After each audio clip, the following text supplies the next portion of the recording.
fur of Masterpun is ruffled. Engage comb protocol. Meh. Tora dreamed about tasty sausage the size of Poppy. Yeah, there's definitely an issue with Napon who like tasty sausages. Hello, Internet, welcome back to another episode of Xenoblade Chronicles 2. In the last episode, we met Vandam and made it here to Garfont Village in the Kingdom of Urayan after being destroyed by Ophion when we attempted to reach the World Tree. You'd need to watch it to understand. For some reason, it lets you push around these Napon, and it's really fun. I don't know why that is, but... Anyway, this time, we are going to be heading after Vandam to see what was going on. What's up with you, dude? He won't even let me talk to... I just don't know what's going on with him. He just having, like, a breakdown in the middle of the street. Dude, are you okay? What's wrong with your fingers? Why are they blocks? Oh, I feel bad for him. Okay. Anyway, this time we're going to be going after Vandam, seeing what it is we're going out to do. So let's get that over with. Wow. You sure know how to keep a guy waiting, rookies. Very sorry for wait. His fault to Vandam for rushing off ahead. Sorry about that. I guess you've already seen him when we fought earlier, but let's introduce ourselves properly, shall we? I'm Rock. I guess I'll have your voice now, Vandam. I'm Rock, Vandam's blade. Pleasure to meet you all. The pleasure's all ours. I noticed you used an unusual style of weapon. Yeah, they're called dual scythes. Even around here, I never met anyone but Vandam who can use them. Wow, big man, very amazing. Don't flatter him too much. He'll let it go to his head. Vandam only have one blade, then? Yeah, pretty much. I know most drivers have a few so they can change up their strategies in battle, but me, Rock's all I've ever needed. Big man really is amazing. Sounds to me like you just can't be bothered to think up more than one strategy, eh, old man? Oh. Well, now that we all know each other, let's get down to business. He just dodged the question. An expert dodge, to be sure. We just got a job to go check out some kind of crazy energy effect. Somewhere up around the Blowhole. What do you say? Fancy being a mercenary for a day? Okay. But, I mean, we don't work for free. Don't worry, kid. You'll get paid.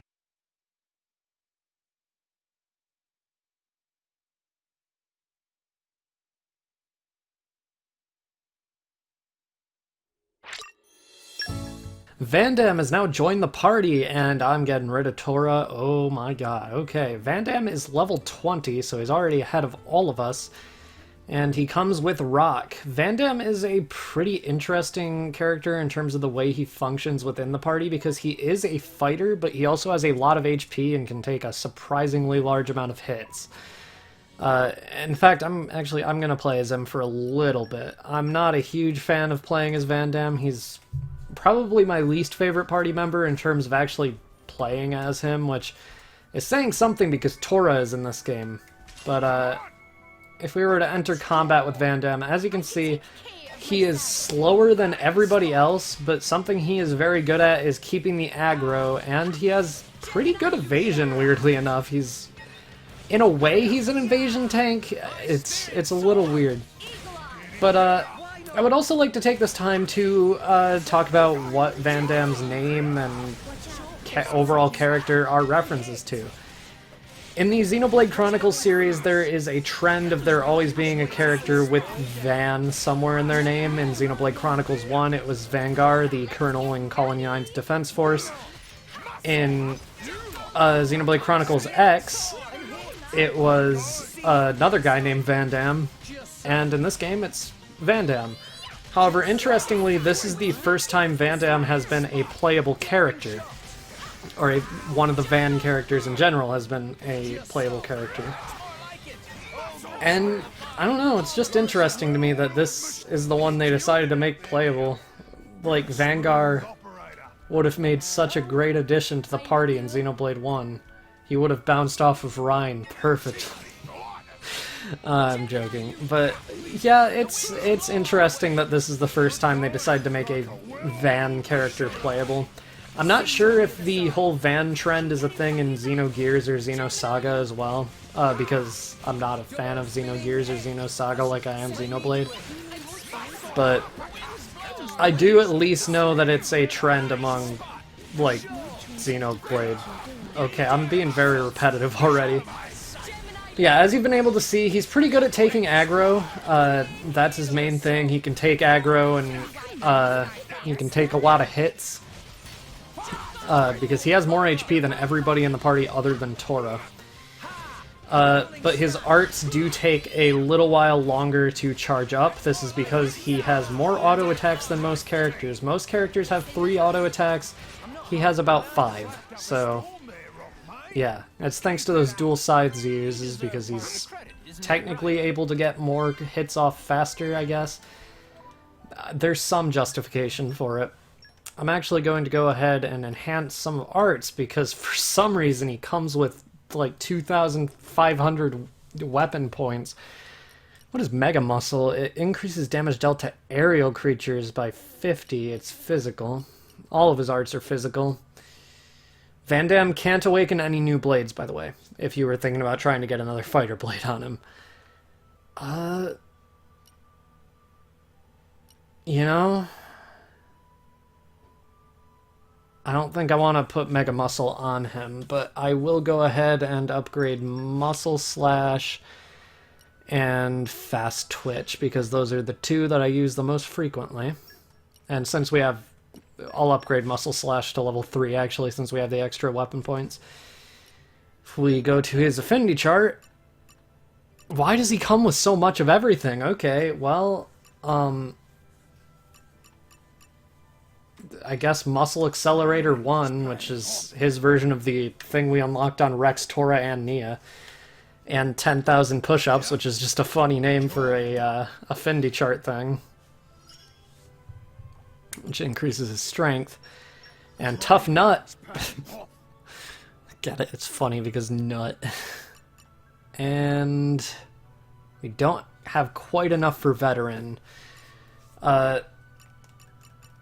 Yeah, okay. That's all we can... Actually, what does he have equipped for accessories? Nothing. So I want to give him the infantry vest, because apparently I'm not going to give that to Tora after all. And I'll give him the colorful feather so he starts with aggro and fights. I was going to give him a love source, but we actually can't unlock any further levels on Rock's affinity chart just yet. So... yeah, never mind. I'm not going to bother wasting one. The reason we can't do anything involving Rock's affinity chart is because it involves a mechanic that we have not yet unlocked. But when we do unlock it, we'll be able to get Rock to be pretty useful as a story blade.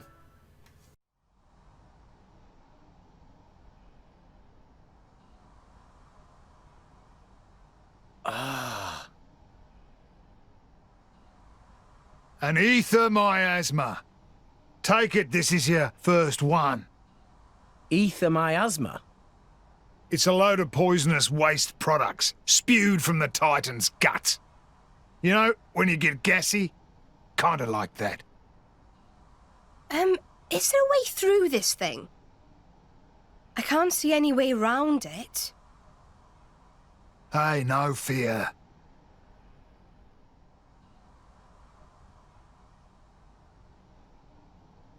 Rock, mate! You're up!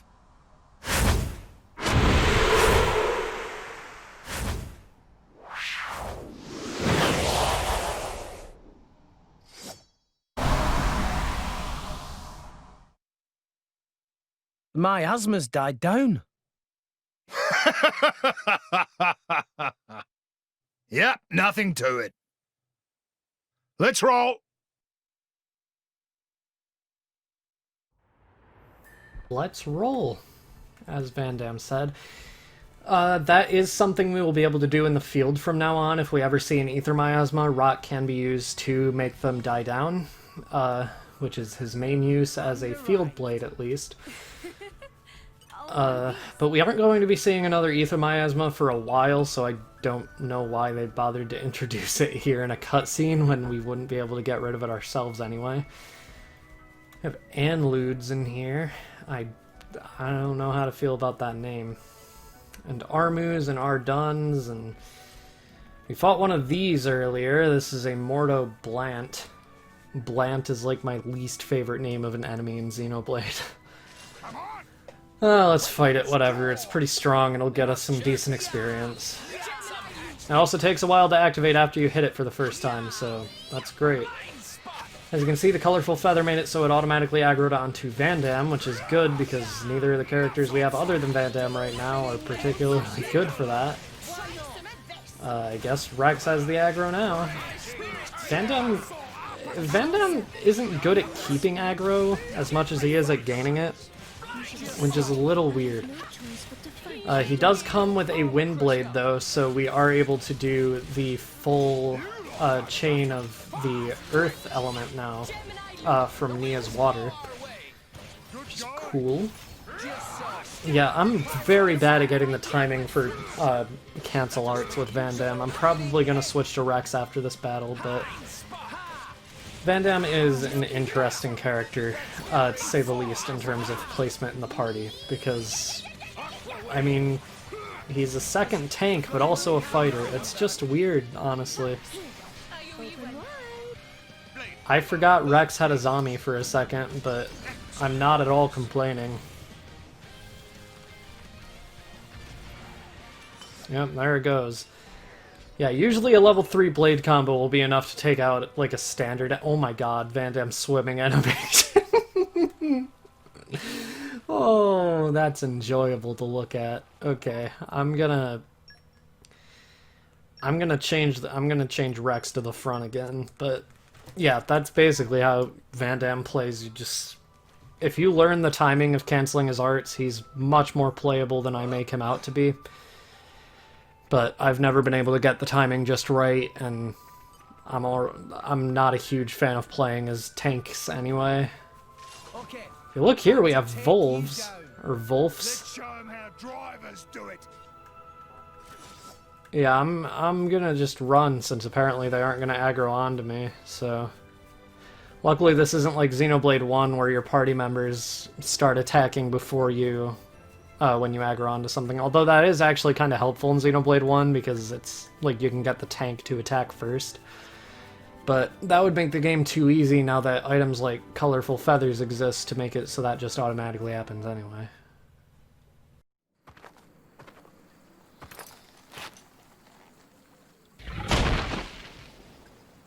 An Arden. Just what we need. Rex, any good with that anchor? Yeah, I get by.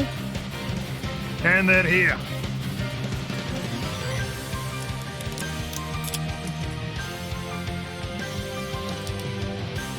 Now watch.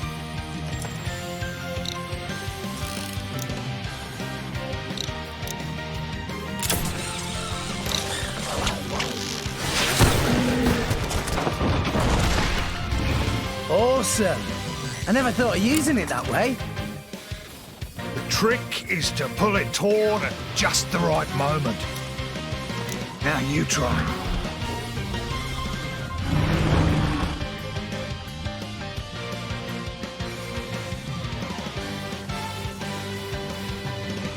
Okay. This tutorial is just saying that now we can finally actually inflict topple using Rex, so if Nia can inflict break, that would be great. We have to actually wait for her to get Butterfly Blade or whatever her break art is, but yeah, that would be great. I would love to be able to actually show off toppling with Anchor Shot, because you can even see down in the description, Anchor Shot now has a new ability. Nia, please. Please break it. Please. Nia. Nia.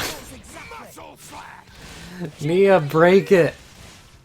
She's just not going to, I guess. she's doing healing halo. Nia. Nia, please. Just break it. She just has no interest in inflicting break, I guess. Oh, well, hopefully she does now that she's dead. Nia, yeah, keep it together. Inflict break. I want to show this, but she's just not doing it. This is the first time I've ever done this fight without anybody inflicting break on this thing. I guess I'm not gonna get to show it. Just know that Anchor Shot can inflict topple now, I guess. You got it after seeing it once. Not bad, kid. Hey. Listen up, kid. Drivers use arts, but that doesn't just mean using the powers your blade gives you. There are arts that use your own strength or take advantage of your enemies. There are all sorts. A driver's job is to be smart with his arts and protect his blade. Protect my blade? Yeah. It's a two-way thing, kid. You gotta be aware of the power coming out of her. Don't waste it. Channel it through your arts and protect her. If you can do that, then you're a true driver, kid. A true driver? I don't know. Am I ready? Course you are. That thing from before took me 5 years to learn that. 5 years? Yeah, but you saw it once, and then you aced it like it was nothing. And you got Nia and Tora in tow. Those guys are pretty handy. Kid, you got a bright future. I think I'm gonna spew. Biggie Pon has scary face, but he very nice. Suss me out, Furry Pon.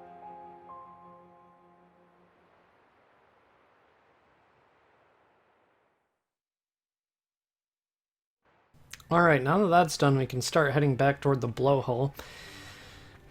Well, apparently we're already at the Blowhole. Yeah, our target isn't that far away. I was actually going to end the episode here because I thought it was a little farther, but nope, it's just up there. When did it get so late? And if any of these things lock onto us, I'm just going to keep running and go to the target. Yep, Nomad Rhinon. A Rhinone.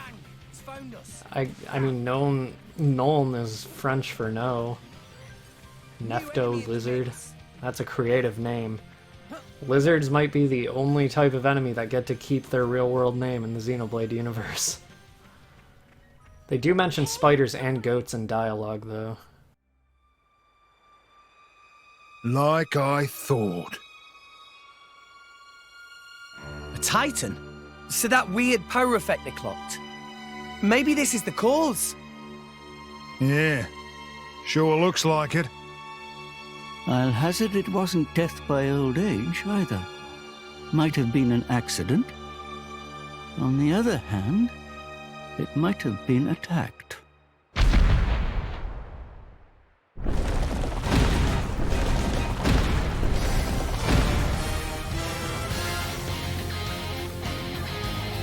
Hey, look!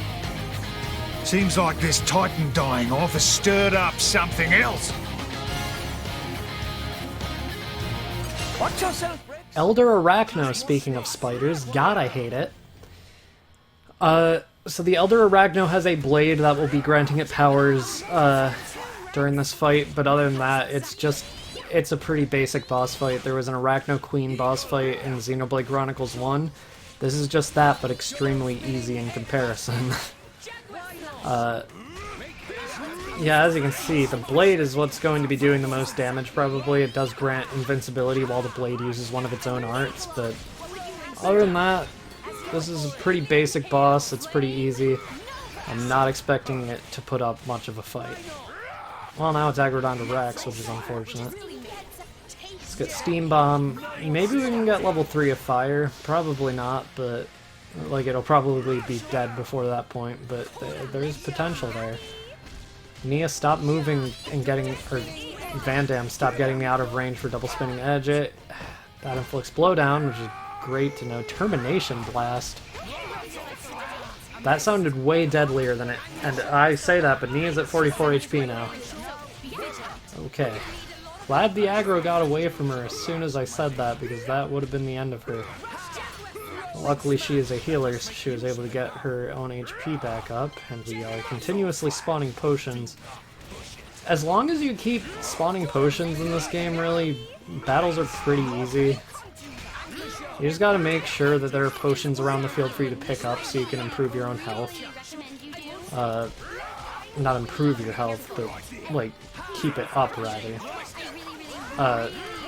And if you continuously switch the aggro between drivers, that can also help stall out, like, a driver dying or something.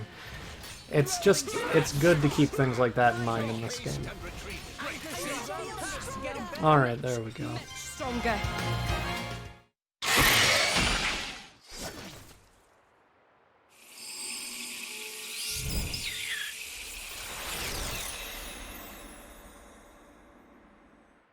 The blade returned to its core. So that monster was in resonance with the blade. Tora cannot resonate. Stinky monster can resonate. Not fair. But Master Pawn have Poppy. Oh, Poppy! If a blade loses its driver, it winds up like this.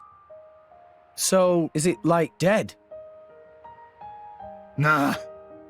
The crystals start glowing again after a bit of time. Then a new driver can resonate with it. But There's a but? its memory will be totally zapped. It'll be reborn as a new blade. Won't remember a thing. Yeah? That's pretty rough. To have all your past wiped out like that. But memories can be painful as well. They can be a terrible burden. And a blade can live forever, as long as the crystal exists. It's just as well. Eternity is a long time to collect bad memories. Pyra. I'm sorry. I was just thinking, sometimes being able to forget is a blessing. Come on. Let's get finished up here.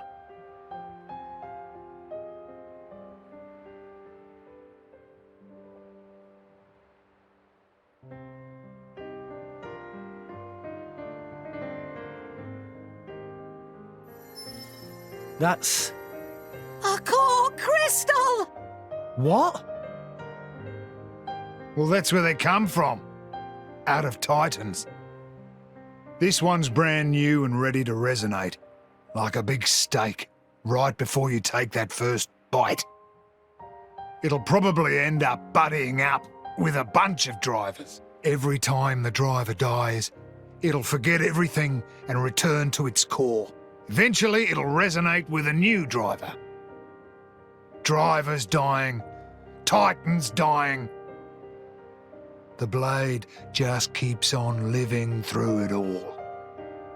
It's a never-ending cycle, an eternal history. As mortals, we'll never be able to understand. It's incredible.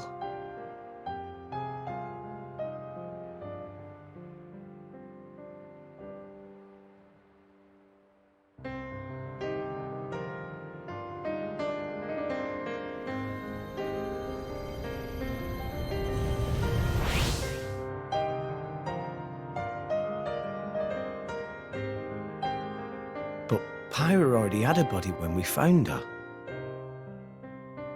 Could her old driver still be alive somewhere? Perhaps.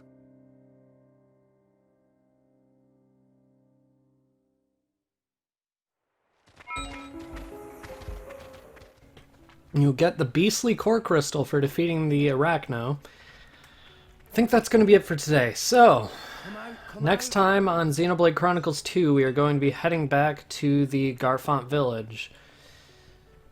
After doing that, I'm sorry, I love I love jumping from there. It's fun. As you can see, we got a lot of pretty trees here, which is great because the trees are inarguably the best part of Urayan. So yeah. Wait, where does this go? I'm sorry, I meant to end the episode here, but I don't know where this goes. We're stuck sliding. Oh, okay, I jumped at the right time. This leads us right back to Garfont Village. Okay, we can get there in no time in the next episode then. On this platform there are a couple of treasure chests. Why is... Did I already open this one like seconds ago and I already forgot about it? Or is this just open to taunt me? Alright, anyways, whatever. See you guys then.